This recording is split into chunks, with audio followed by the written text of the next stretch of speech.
アセンションすることを決めて愛の光として生き始めた皆さんは、闇の深い人に怒りを感じることがあると思います。三次元的に生き続けようとする人と、上の次元に上がろうとする人が混ざった世界なので摩擦があるのは仕方がありません。自分と違う価値観を静観できるようになるまでは、自分自身が成長し考え方を変える必要があります。自分のことしか考えない人に対して怒りが出るのは私でもたまにあります。肉体がある以上、他人の行動に反応してそういう感情が出るのは当然です。まずは怒りが出る自分を受け入れてください。怒りを感じても引きずらず冷静になれればいいので、まずは自分に厳しくするのをやめてみましょう。あなたは早く愛に満ちた世界に変えたいと思う気持ちが強いのではないでしょうか。そういう概念で物事を見ると人を変えたり排除したいと思う気持ちが強くなり、それが怒りになります。宇宙のルールとして自由意志の尊重があるので、三次元意識の人は自分でアセンションをすると決めなければそのままです。個人ではどうにもなりません。自分が世界を変えるという個人目線の考え方ではなく、もっと視野を広げて世界規模で考えてみてください。この世界がどう変化していくのか、地球の外側から見守るハイヤーセルフの視点で観察してみると良いと思います。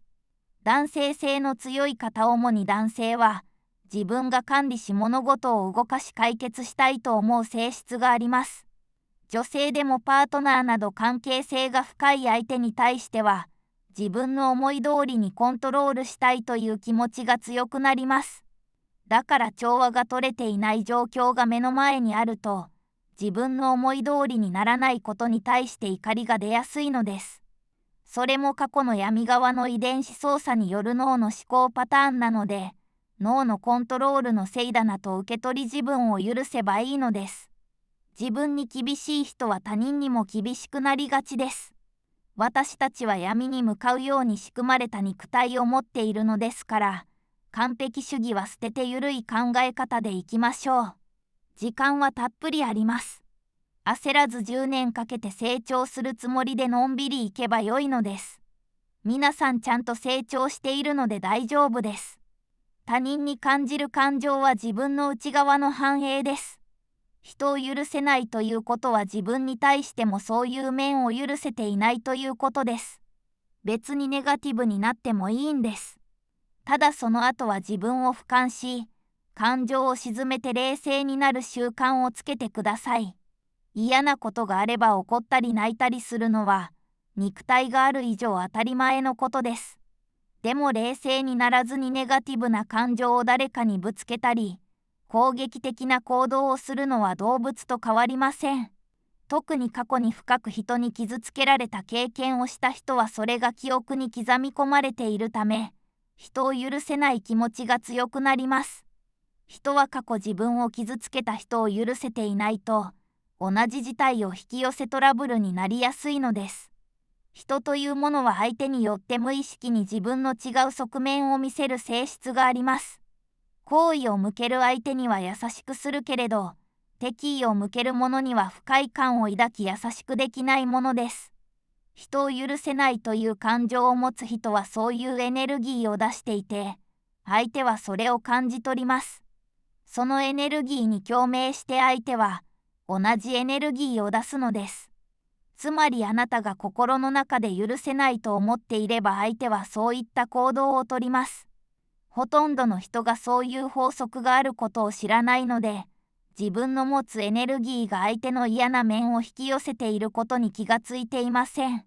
その人が出すエネルギーが変わらない限り、いくら環境や人間関係を変えたところで同じことが繰り返されます。許せないという感情を手放し相手を許せるようになるまで、何度でも学び直しさせられます。大抵は相手が悪いと人のせいにし感情的になり、自分で生み出しているパターンに気がつきません。あなたがネガティブな行動に慣れて、まあいいか、と許せるようになれば、相手のネガティブな行動も収まるか巻き込まれなくなります。さらに私の成長の糧になるから、そういう人も大歓迎と思っていると相手は去っていきます。自分の感情に振り回されず冷静に事実だけ見れば、同じことの繰り返しなのに気がつくでしょう。大抵の人は自分以外の人が同じことをすると冷静に観察できますが、いざ自分の身に降りかかると自分の感情しか見ようとしません。嫌なことが起きたとき、人のせいにして学ばず同じことを繰り返しますか。それとも成長するチャンスだと冷静に自分を観察し、不要な感情を手放しますか。どちらを選ぶかであなたの精神性の上がり方は大きく変わるでしょう。私も最初からできたわけではありません。子供の頃は人の闇への嫌悪感を手放せず、成人するまで同じことを繰り返しました。いじめや嫌がらせなど何度も同じことを経験し、冷静に自分を観察した結果、自分の感情が引き寄せていることに気がついたのです。いじめられようが嫌がらせされようが私は気にしない。やれるものならやってみろ。と思い始めたとき、そういうことが減り始めたのです。強気でいるのはとても大切です。今ではそういう人がいてもターゲットにはされず、勝手にいなくなるようになりました。闇が多い人を許せない人が多いですが、あなたが裁く必要はないのです。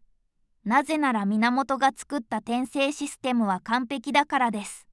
因果応報、人にしたことはカルマとなりの地に跳ね返ってくるという自動的に裁かれるシステムがあるからです。それは課題をクリアし霊的に成長するまで延々と繰り返し学習させるという容赦ないものです。現在闇が深い人たちも愛を学び光を強めるために転生してきたのは同じです。しかしカルマをたくさん持っていたり闇が深い人たちはどうしても闇に引っ張られやすく過ちを繰り返しやすいのです。闇が深い人は当然ですが人に嫌われます。理解者も受け入れてくれる人もおらず、非常に孤独です。人として魅力がないので、地位やお金や権力を餌にしたり、力ずくで従わせるしかないのです。彼らは肉体を持つ間は欲を満たして生きています。しかし人生を終えて魂だけになった時、愛を学ぶために転生したのにまたできなかったと後悔するのです。そして今度こそとまた学ぶために転生します。宇宙全体が統合に向かう流れなのに分離する生き方をしてしまう。それはとても大変だと思います。それでもあなたは相手を裁きますか？闇が強い人はそちらに行かないようにするためには、強い意志や光側のサポートが必要になるのです。愛の光として目覚めた皆さんは彼らを批判するのではなく、光に迎えるように応援してあげてください。誰かを変えようとしたり、裁くことは私たち人間がやるべきことではありません。課題はそれぞれ違いますが、自分で乗り越え成長するしかありません。だから自分が愛を学び成長することに専念してください。相手の転生前を含む過去や内面を見通せて、複雑に絡み合う因果関係まで全てわかる能力があるなら正しく判断できるでしょう。私は全知全能な創造主ではなく、大した能力もないただの人なのでジャッジしようとは思いません。大天使ミカエルからいつも心に刻むよう言われた言葉です。皆さんもネガティブになった時に思い出してください。私は愛の光です。真実は私の中にあります。すべてのものは私の中にあります。それが私です。ご視聴いただきありがとうございました。これからもハイヤーセルフと大天使ミカエルから教わった情報を配信していきますので、よろしくお願いいたします。チャンネル登録していただき、グッドボタンを押していただけると動画投稿の励みになります。